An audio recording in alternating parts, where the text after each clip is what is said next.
Halo semua, selamat datang kembali di channel Fast Movie, dimana pada video kali ini Fast Movie akan melanjutkan episode 7 dan 8 series Breaking Bad season kelima. Di episode sebelumnya diketahui aliansi Heisenberg dipastikan akan berakhir. Mike dan Jesse berniat untuk pensiun, sementara Walter masih belum rela melepaskan bisnis yang telah ia bangun dengan kerja kerasnya. Hal inilah yang membuat hubungan ketiganya cukup dilanda konflik internal. Walter mencoba menengahi konflik ini dengan memastikan kita semua akan mendapatkan solusi terbaik. Apakah rencana Walter yang sebenarnya? Untuk tahu jawabannya, kita langsung aja masuk ke alur filmnya. Say my name, Heisenberg.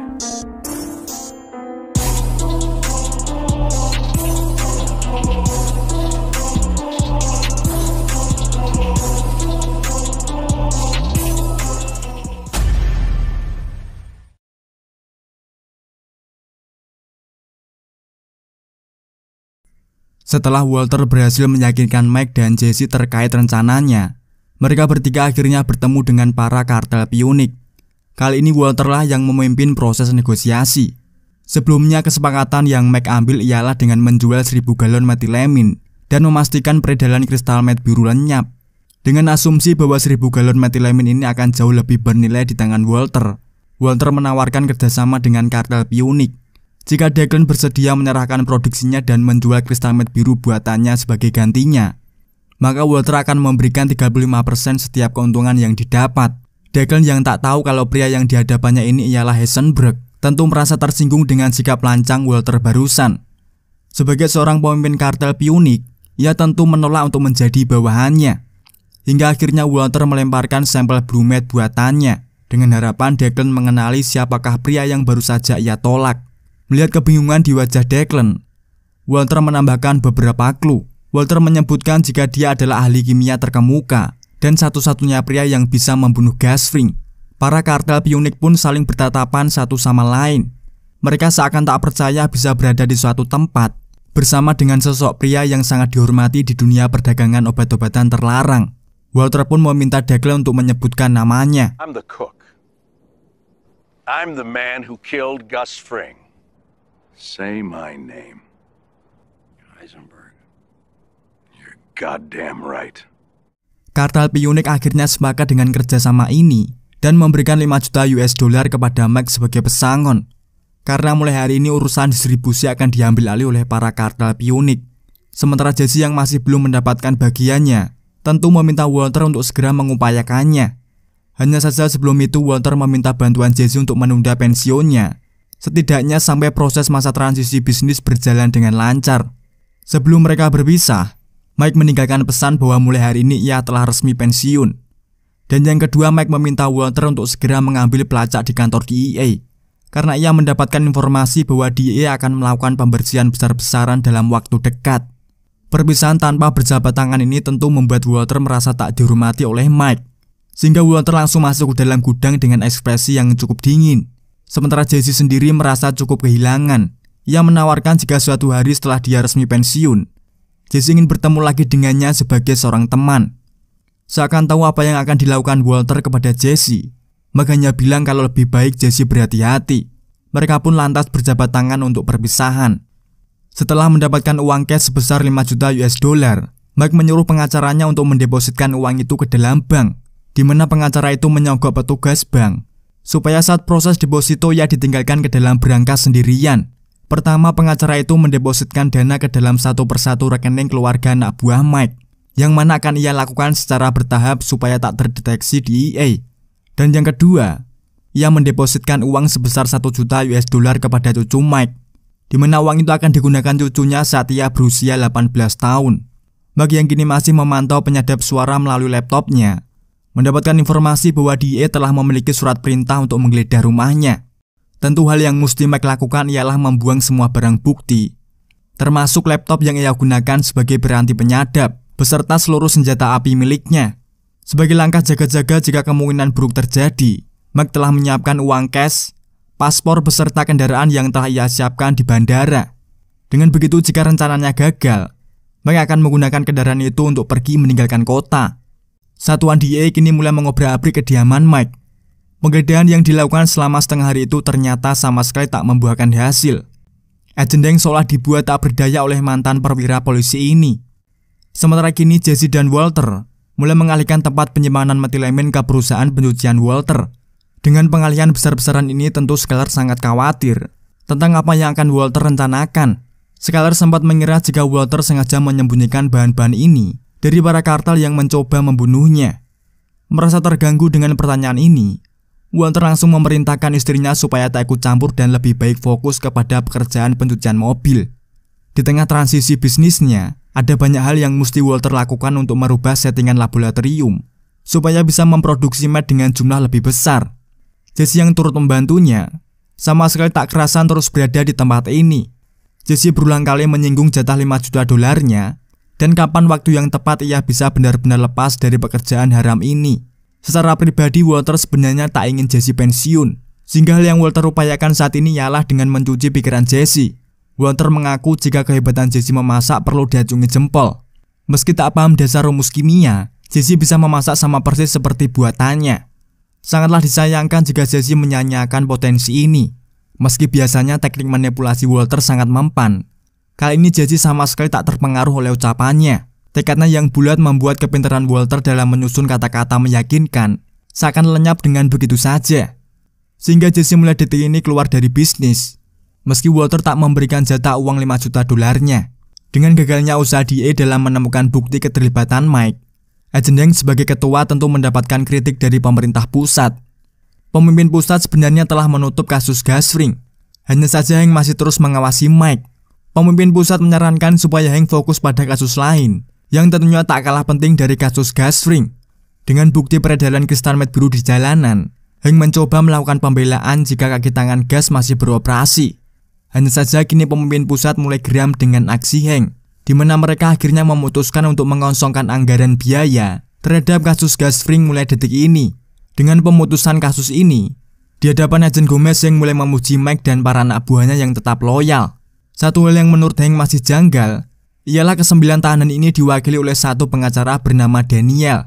Tentu dengan kasus sebesar ini, fenomena ini sangat jarang terjadi. Sekali lagi yang memerintah Agent Gomez untuk mencari tahu siapakah sebenarnya pengacara ini. Semenjak pensiunnya Jesse, satu-satunya orang yang Walter percaya sebagai pengganti Jesse ialah Todd saja. Meski Todd dan Jesse ini secara akademis juga tak jauh berbeda, Walter yakin Todd mampu menjadi asisten jika ia sabar mengajarkan ilmunya. Sembari bekerja, Walter mulai menjelaskan beberapa alat, nama bahan dan bagaimana proses kimiawi terjadi.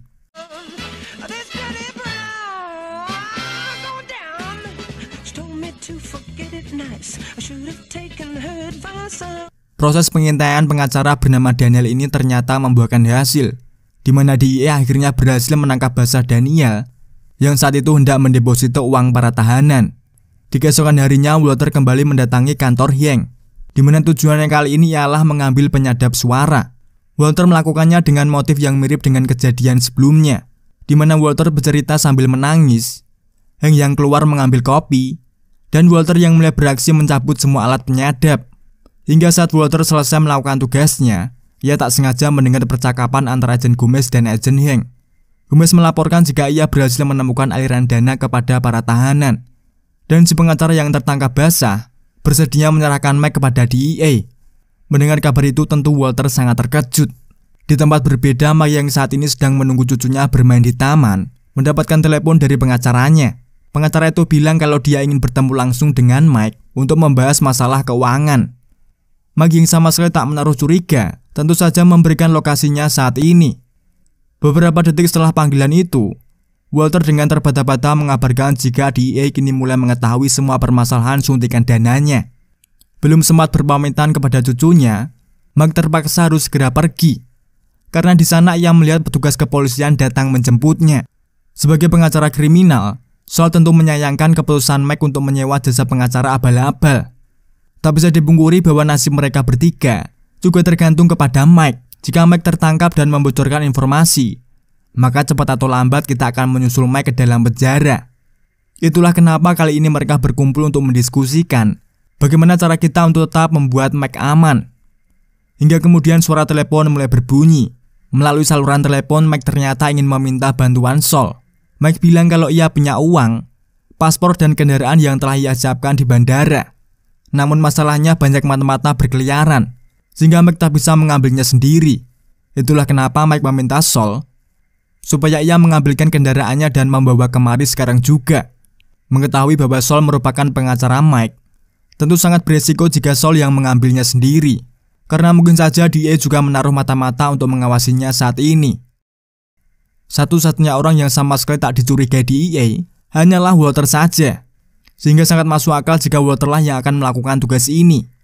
Setelah Walter memastikan semua barang-barang Mike berada di mobil, Walter pun langsung menuju ke lokasi tempat Mike bersembunyi.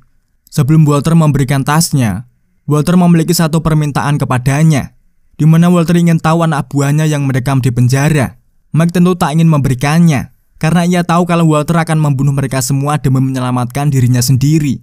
Mike merasa jika semua kekacauan ini merupakan kesalahan Walter. Sebelumnya bisnis ini sudah lancar. Kita memiliki gas ring, lab canggih dan segala kebutuhan bisnis yang telah terpenuhi. Jika saja Walter fokus dengan pekerjaan memasaknya, mungkin kita tak akan mengalami fase kehancuran ini. Merasa tak terima dengan sumpah serapahnya, Walter langsung menghampiri Mike dan menembaknya.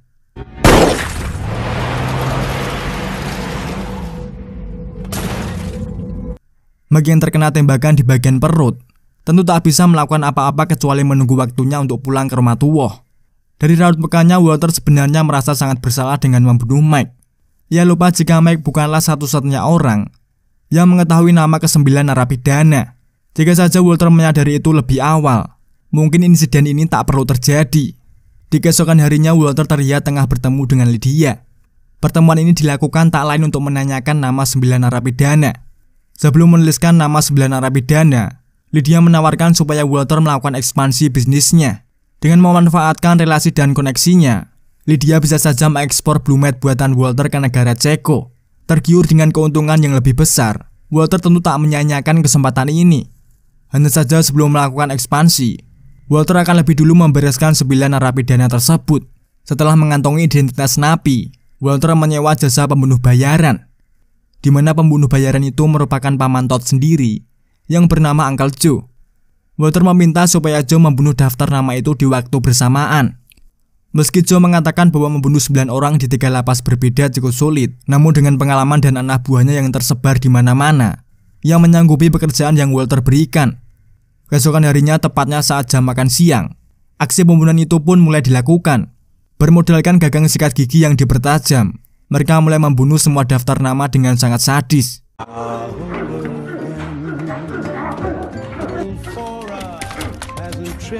Pembunuhan berencana itu selesai dilakukan hanya dalam waktu 2 menit di 3 lokasi berbeda. Dengan terbunuhnya 9 narapidana itu tentu merupakan mimpi buruk bagi Agent Hank. Mengingat 9 korban itu merupakan satu-satunya harapan Hank untuk membongkar produsen utama peredaran kristal meth biru. Setelah menuntaskan para anak buah Mike, bisnis Walter bisa dibilang mengalami peningkatan yang signifikan. Kerjasamanya dengan kartel Punic juga cukup menjanjikan. Apalagi kini berkat jasa Lydia, Walter juga mulai mengekspor produknya sampai ke luar negeri. Saking banyaknya uang yang terus bertambah di setiap harinya, Skylar yang ditugaskan untuk mencuci uang bahkan tak sanggup menghitung semua uangnya. Skylar bahkan sampai menyewa ruko yang ia khususkan hanya untuk menyimpan semua uangnya. Dengan segala pencapaian yang telah Walter raih, Skylar seakan menyeratkan mau sampai kapan ia terus hidup dengan cara seperti ini. Meski telah memiliki uang yang bahkan kita sendiri tak tahu cara menghabiskannya, Skylar sama sekali tak merasa bahagia. Satu-satunya hal yang Skylar butuhkan hanyalah kehidupannya kembali seperti dulu. Hidup sederhana namun tetap bahagia. Sembari memikirkan perkataan Skylar tadi, hal yang tak kalah penting bagi Walter ialah fakta bahwa kankernya mulai tumbuh kembali. Dengan kekayaan yang ia miliki, serta umurnya yang kemungkinan gak akan bertahan lama, Walter merasa bahwa inilah saat yang tepat untuk benar-benar pensiun dari bisnis ini. Di tengah keinginannya untuk pensiun, hal pertama yang Walter lakukan ialah berkunjung ke rumah Jesse. Kedatangannya kemari sebenarnya hanyalah ingin merajut kembali hubungan mereka berdua. Mengingat sebelumnya mereka sempat cekcok akibat perbedaan pendapat. Namun setelah Jesse mengetahui kabar terbunuhnya 9 narapidana, Jesse merasa kedatangan Walter sebagai ancaman. Sehingga saat mereka berdua mengobrol, Jesse sengaja menjaga jarak dengannya. Sadar dengan ketidaknyamanan Jesse, Walter tentu tak memiliki alasan untuk berlama-lama di sini. Walter pun akhirnya pamit undur diri dan meninggalkan 2 tas besar berisi uang 5 juta US dollar. Uang itu merupakan jatah Jesse atas kepemilikan metilaminnya. Baru setelah itu, Walter mulai memberanikan diri untuk berbicara dengan Skyler. Dengan tatapan penuh penyesalan, Walter berjanji akan menghentikan bisnis obat-obatan terlarangnya. Skyler tentu senang bukan main. Keinginannya untuk hidup seperti dulu, berangsur-angsur mulai tercapai. Kedua anaknya kini tak perlu lagi harus mengungsi. Mereka kini tinggal menikmati hidup seperti kebanyakan keluarga lainnya. Ethan, Hank, dan Mary yang diundang untuk makan bersama di rumah Walter juga dapat merasakan kebahagiaan antara mereka berdua. Di tengah perbincangan kedua keluarga ini, Hank terpaksa harus meninggalkan meja makan karena ingin buang air besar. Sembari menikmati proses buang hajatnya, Hank mencoba untuk membaca buku yang telah disediakan di atas kloset. Buku itu merupakan buku puisi karya Walt Whitman. Saat membuka lembar pertama, Hank menemukan tulisan tangan dengan kata-kata yang sangat tak asing baginya. Hank kembali mengingat jika tulisan itu mirip dengan kata-kata yang tertulis di buku diari Gale. WW. You figure that is, huh? Walter White. You got me. Akankah dengan bukti ini Hank dapat mengungkap jadi diri Walter yang sebenarnya? Jawabannya ada di video selanjutnya.